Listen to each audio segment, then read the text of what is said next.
Well, my mother raised my sister and I in Brooklyn, New York by herself. I was a child of a single parent.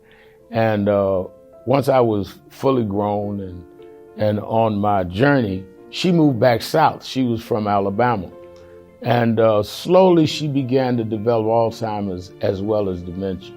And she had two children older than us down in Alabama.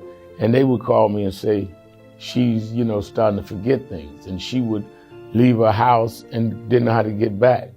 So finally, I would go down and see her. Finally, we decided to put her in a nursing home.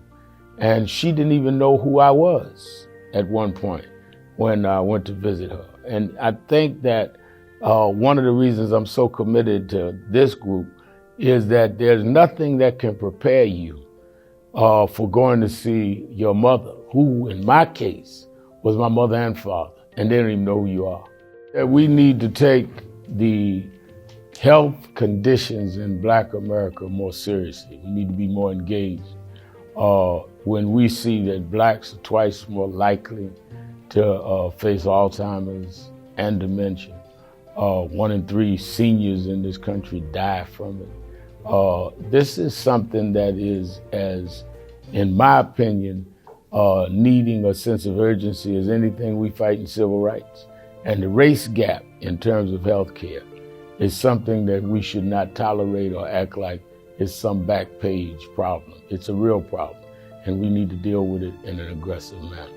There must be an intentional program strategy that includes everybody, including the poorest and the Black community. Many of our communities don't even have healthcare facilities directly in the community. So you've got to be able to develop strategies that will bring them where the care can be available to them. Healthcare is a civil right, and we need to talk about the disparities there like we talk about the disparities in criminal justice and in business and in employment. We need to first use our platforms to get the message out. Secondly, we need to constantly be on the legislators' backs, because they're the ones that regulate and deal with all of this, to say that part of what they need to know as they deal with healthcare companies and all is what is their plan for diversity? What is their plan to work with those that are in the industry that are servicing communities that have been institutionally neglected?